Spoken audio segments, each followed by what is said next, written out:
So if I was going to give this lecture a title, it would probably be called The Big One, because marketing is a huge topic and such a crucial component of your business. And the marketing plan is probably going to be the largest assignment of the semester outside of the business plan. But the good news is it's part of the business plan. So you do a good marketing plan and it just folds right into your business plan. So when we think of marketing and really what marketing is, let me start there. Marketing is the process by which you communicate the benefits of your product or service to the world, your potential customers. Traditional marketing tends to be very structured, tends to have large budgets, and it's big, big, big.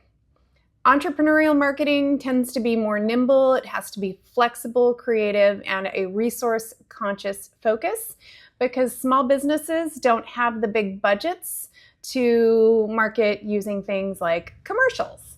And so as an entrepreneur, one of the cool things about your marketing is that you get to be really creative and be really nimble, and you have a lot more options available to you than I think big businesses do these days, especially when it comes to content marketing and what you can do in the social space. So the marketing mix refers to a variety of marketing activities. We used to call the marketing mix the 4 Ps. I like how this text has expanded it to the 7 Ps. So product, place, price, promotion were the traditional 4 Ps. But now we also have people, physical environment, and process. But the marketing mix is really the mix of those tools that you use. Okay, so there's decisions that you're based around products, place, price, promotion, all that kind of stuff. And so we're going to delve into that in the next few slides. And so when you think of the marketing mix, what you need to realize is that it is the combination of those P's that create the mix. So for one business, I might do a lot of promoting, or I might promote and I might sell my product in a special place. Maybe I'm using a direct-to-consumer model, which means the product goes straight from me to the consumer. There's no resellers involved. Maybe I'm using a combination of sales promotions for a specific product. Maybe I have 3 products in my product line and different colors available. So the marketing mix is really about all of those decisions that you're making in order to, again, communicate those benefits of your product or service to your customers. So a product, go through all of the P's now. So the product is a good or service that satisfies a customer need or want. Products can be tangible or intangible. And an example of a product would be like your iPhone, water bottle. An example of a service might be a yoga class. And so services are things that you do or what's done. And then products are tangible things that are sold. For our purposes, a service falls into the product category for marketing. Promotion is how you physically communicate the product value, and promotion serves to persuade consumers to purchase. Promotions include things like advertising, public relations, personal selling, and I'm going to talk about each of those a little bit in the next few slides. Your channels for promotion include things like TV, social media, email, direct mail, events, mailers using the good old snail mail. So there's lots of ways that you can promote your product using promotional channels. Social media has become key for engaging younger demographics. Instagram, Twitter or X, YouTube, Facebook, all the social channels are huge for promoting to younger folks, for lack of a better word, or in specialized targeted segments, I should say. Sales promotions are incentives that attract attention and push the customer to take action. Sales incentives include things like coupons, sampling when you go to Costco and all the ladies are giving out the samples. That's a promotion. Discounts, trial purchase programs, even having a super flexible return policy is partially a promotion. So try it for 30 days. If you don't like it, get your money back, or return, if you buy a supplement, return the bottle. If you're not happy, we'll give you all your money back. Those are all types of sales promotions. When we look at advertising, so advertising is another form of promotion. Ads tend to be broad and they reach a lot of people, but they tend to be very costly. A commercial is very expensive to produce, but when you talk about how many people it reaches and you divide the number of people by your advertising cost, you might actually be doing fairly well. I would say personally now that very few people find lots of ways to avoid ads. And so it's probably not the best use of marketing dollars unless you're like a Coca-Cola or an Apple. However, social media is really targeted.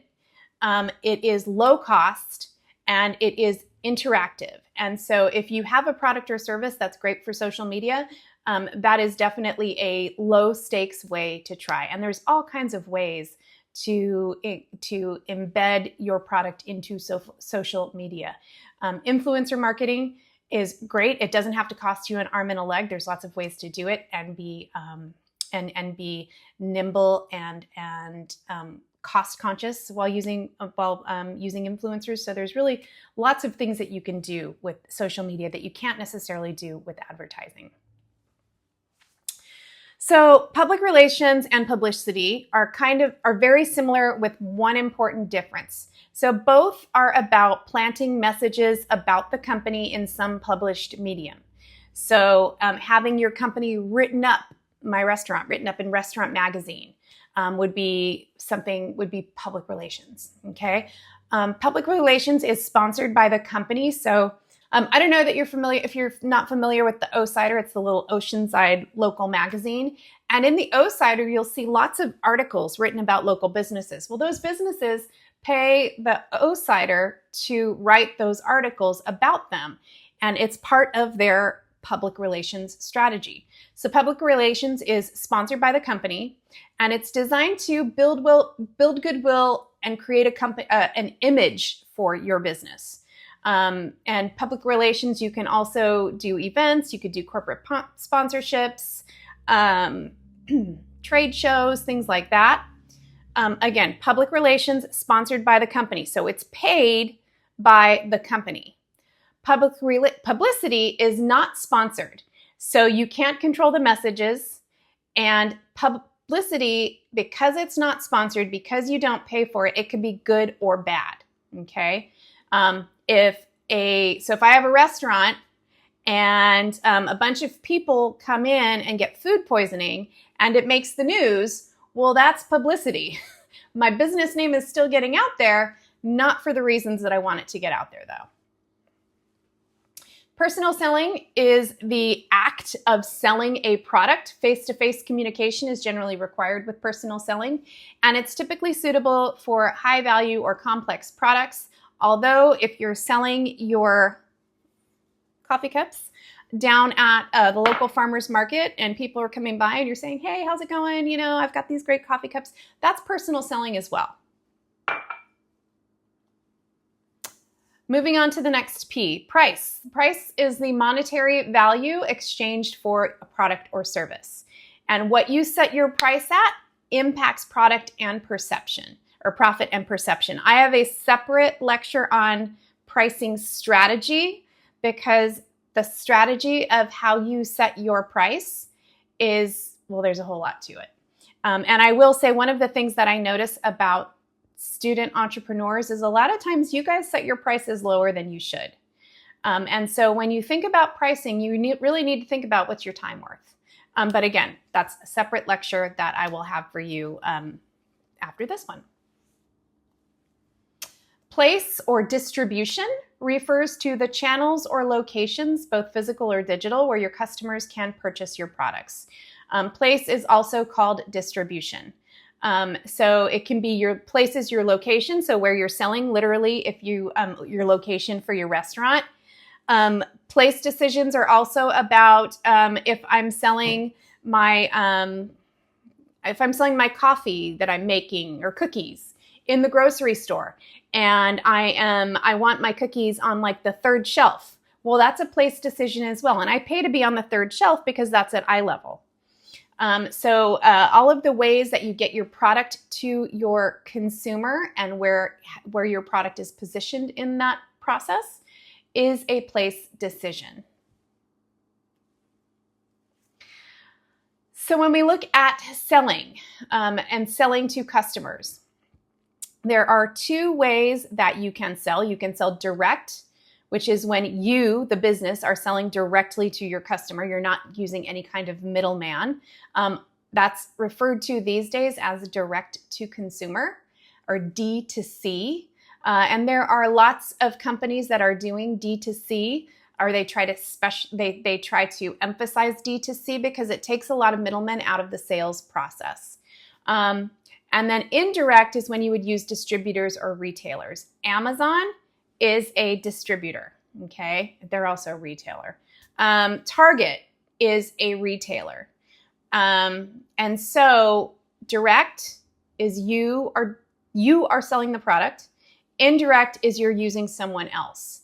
And then omni-channel sales combine online tactics and offline tactics to sell your products and meet customers.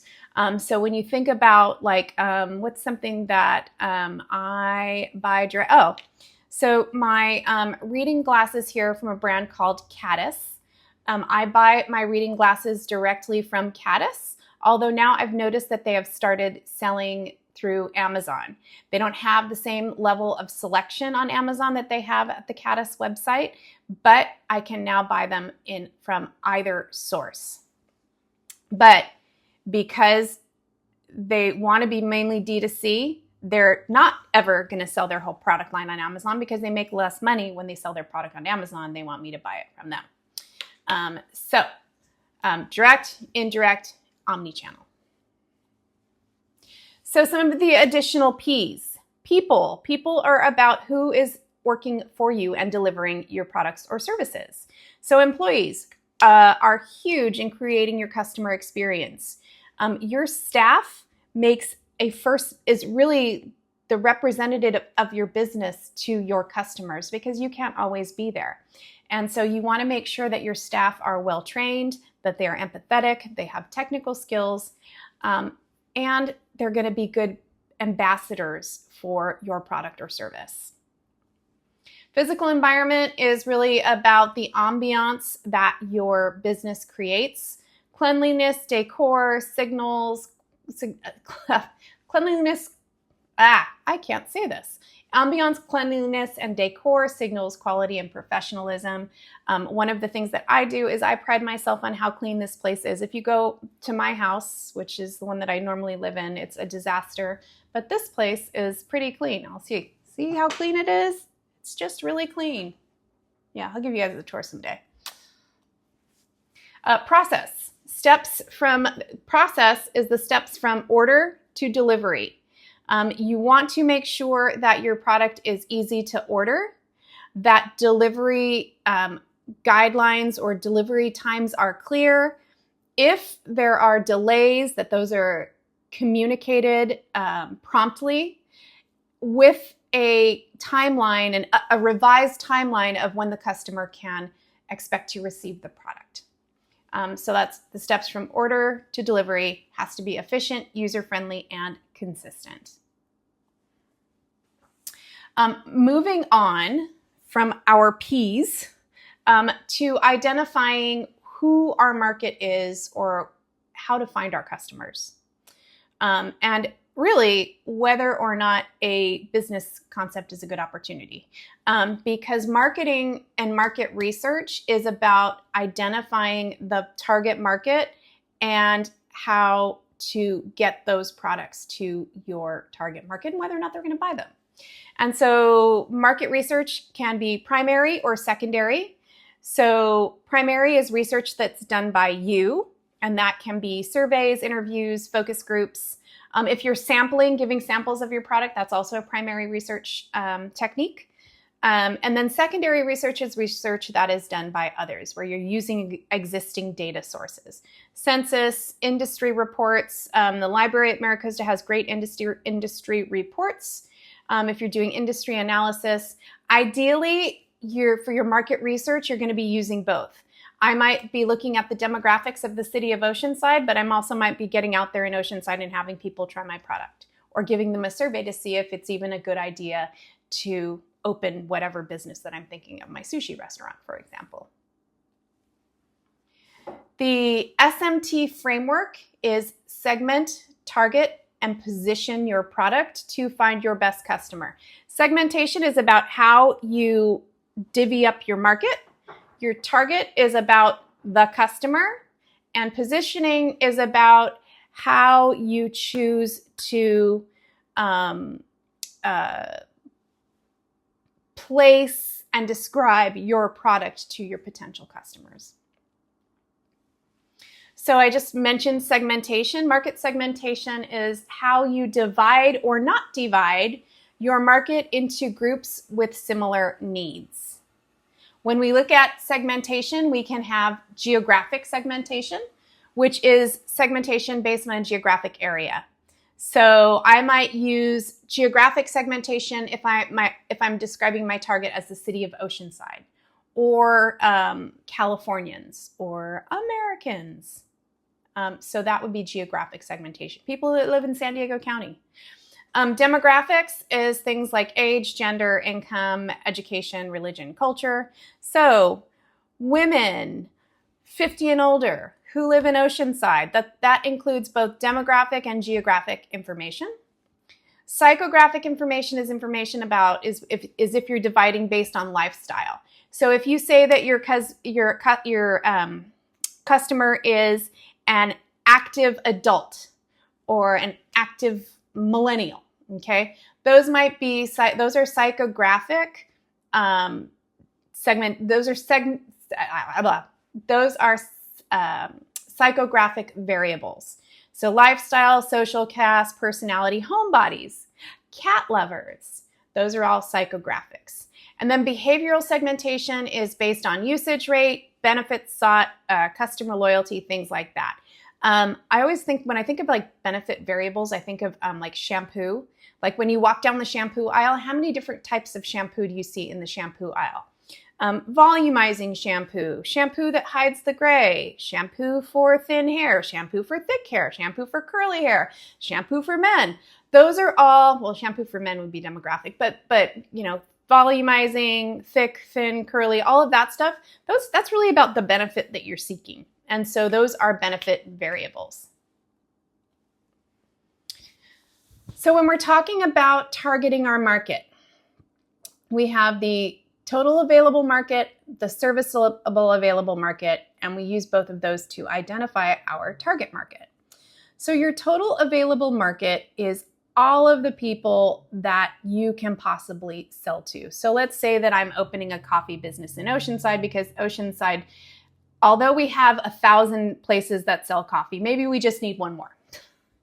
So so for coffee, maybe I consider my total available market anybody that's available to buy my product. Now, my product is coffee. It's pretty generic. Is it reasonable to say that my total available market is everybody in the United States? No, it's probably not even reasonable to say it's everybody in San Diego County. It might be reasonable to say that it's everybody in all the coffee drinkers in Oceanside. Maybe that's my total available market. The serviceable available market is the people that you can reasonably serve. And so while my total available market might be coffee drinkers in Oceanside, maybe my serviceable available market is going to actually be people west of the 5. West of the 5? Yeah, west of the 5. And then my target market are those people that I am likely to attract as customers. I think coffee shops tend to be very neighborhood focused, at least in this part of Oceanside. They tend to be very neighborhood focused. And so I'm going to probably look at my target market as a factor of where in my neighborhood I set up. Maybe I'm going to be close to downtown. And so maybe my serviceable available market is going to be folks in the downtown area, west of the 5. Downtown, west of the 5. I'm trying to think of a place that doesn't have a coffee shop in Oceanside right now. Downtown, west of the 5, and maybe even west of Coast Highway. Okay, so you see how using that, we have to focus and focus and focus and narrow down to our target market. And there's a very important reason for that. If I'm spending marketing dollars, I want to make sure that I'm spending marketing dollars effectively, and I want to target my target market. It doesn't make any sense for me to send a direct mailer to all 150, 80,000 people in Oceanside when many of them don't drink coffee. Many of them aren't going to venture out to west of Coast Highway and north of Wisconsin Street. Even if they did show up, I probably couldn't serve that many people. And so being able to identify your target market and narrow down on who you sell to is going to be good both for your operations purposes, and it's going to be good in terms of your ability to effectively spend your marketing dollars. I now, because I know who my target market is, can focus my marketing dollars on that small section of downtown Oceanside where I can hope to get some regular customers. So opportunity recognition in marketing is really about identifying unmet needs, gaps in service, and emerging trends. Once you identify an unmet need, you need to figure out whether or not you have the ability to provide that need. Okay? And marketing also is about identifying trends as well. For example, if we see that there is a trend in healthfulness, okay, and people are trying to be healthy, well, then maybe for my coffee company, I'm going to start thinking about how I highlight the benefits of drinking coffee. Moving on to marketing techniques. Relationship marketing is when you build a long-term loyalty relationship with your customers and provide ideally personalized service. Customization. Things like loyalty programs are tied to relationship marketing. Having people follow, if you have your customers follow your Instagram and your socials, and you engage with them, well, that's also relationship marketing. It's content marketing as well, but behind it all is your engagement is helping to build that relationship. Real-time marketing is when you're using live data to respond to consumer behavior. That tends to be a little bit off of the small business pay grade. That would be like an Amazon, Amazon's the best example of where you're talking, or Google's good at this too, where you're talking about something in your house, and then all of a sudden when you go onto your Amazon account or you go into Google, it's got something about that particular product or service like right in your feed because it's been eavesdropping on you. That's real time. Viral marketing is content that users will want to share. Lots of great examples of viral marketing out there. Digital marketing refers to all of your online efforts, not just your social efforts. So search engine optimization, ads, blogs, email, and social media are all digital in nature. In terms of SEO, I would say that Google gives you a lot of bang for your buck, as I mentioned, using social media. But I think Google's SEO and their SEO program is probably the best out there. Content marketing is providing useful, informative, or entertaining content to build trust. I talked a little bit about how my husband and I do content marketing. And like I said, one of the things that we do is because he's handy, he can, a company can give him a product and he can show you how to put it together, how to install it, how it's used technically. And so and all of that information is useful. People watch the videos, they purchase based on watching how to use the product. And so that is content marketing. Influencer marketing is when you're using popular voices to spread a brand message. Lots of influencers out there.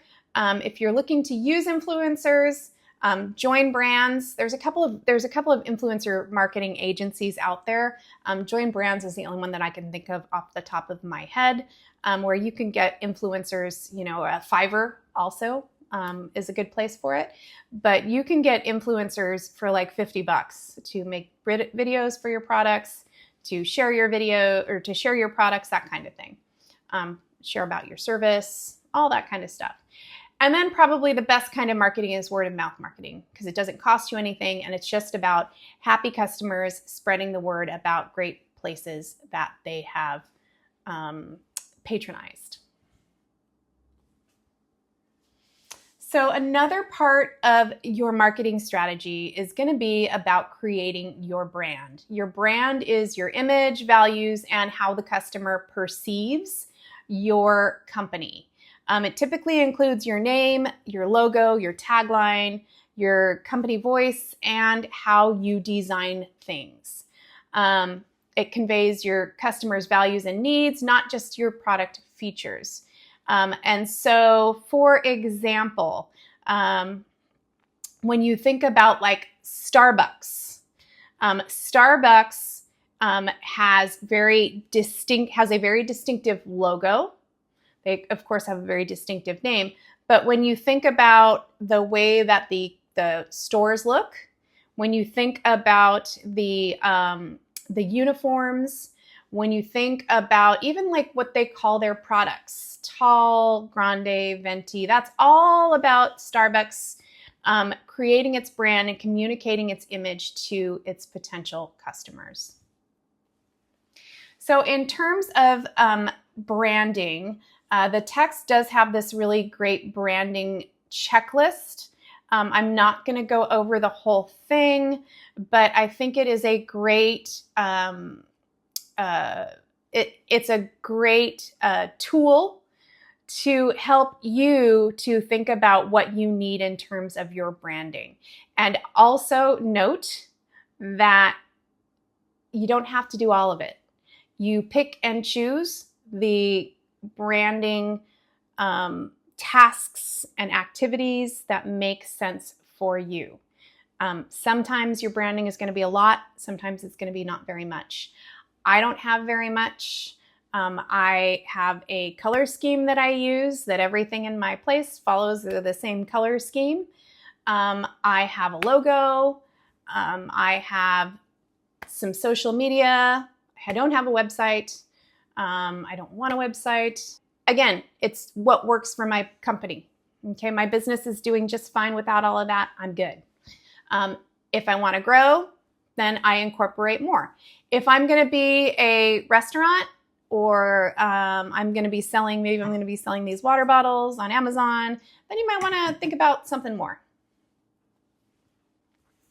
Your marketing strategy is the game plan that you're going to use to attract and retain customers. So the biggest part of your marketing strategy is really going to be about how you segment your market. So your segmentation strategies, you get 4 to choose from. Unsegmented is really mass marketing, and that's a strategy that defines the total market as the market, also known as mass marketing. If you think about Coke and Pepsi, McDonald's, what they do is mass marketing. They're saying that they're here for everybody. And so those companies use unsegmented strategies. A multi-segment strategy is a strategy that recognizes the different preferences of individual market segments and then develops a unique marketing mix for each. So in thinking about my little space here, I have 3 market segments that I try to attract. I try to attract families. I try to attract couples, people that want like a romantic getaway. And I try to attract business travelers. Those are my 3 segments that I that I market toward. Each segment is going to be a little bit different, and you reach them differently. For example, business travelers.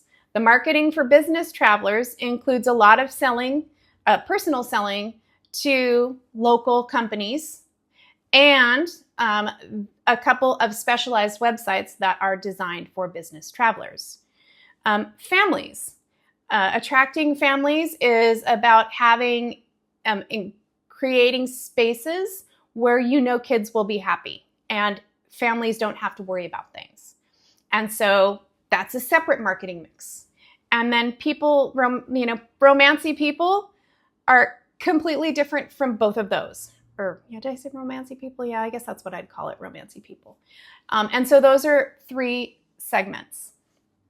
And so as a business owner, you have to think about what your marketing segments are. Now, sometimes you only have one segment. You might recognize, okay, well, we have 3 segments that we can market toward, but you know what?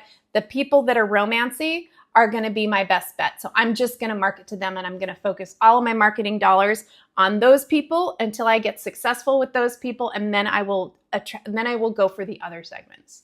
And then finally, a focus strategy is a strategy where you're using a really, really narrow market segment, and you're just going to a very narrow market segment.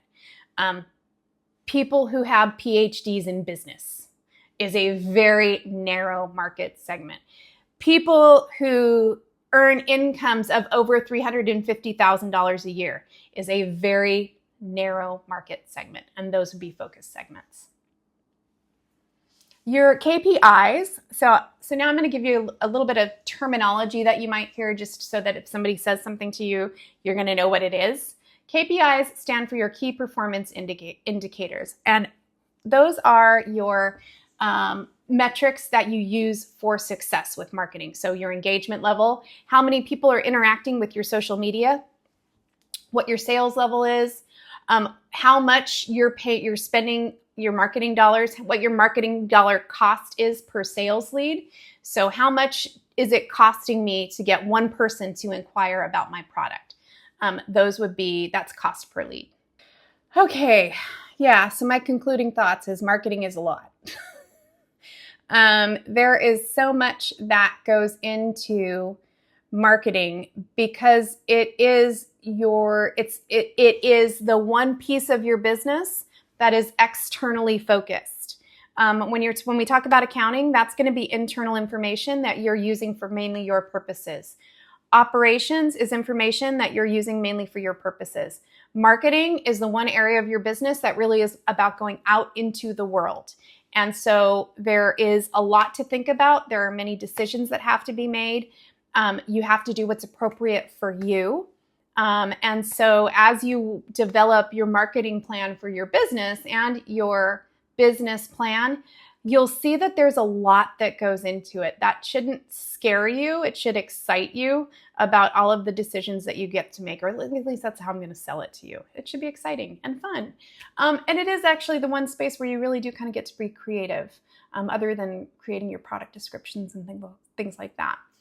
So, marketing is a lot, but if you are successful at it and you are good, it is absolutely a portable skill. Once you know how to market one thing, once you know how to market your, what do I call these again? Coffee cups. Once you learn to market your coffee cups, you can market your plates and your pottery and your vases and your art and your whatever. And so it's a skill that will serve you well. And really marketing yourself too is a really important skill. So that is marketing, and we're going to talk about pricing as well in a separate lecture.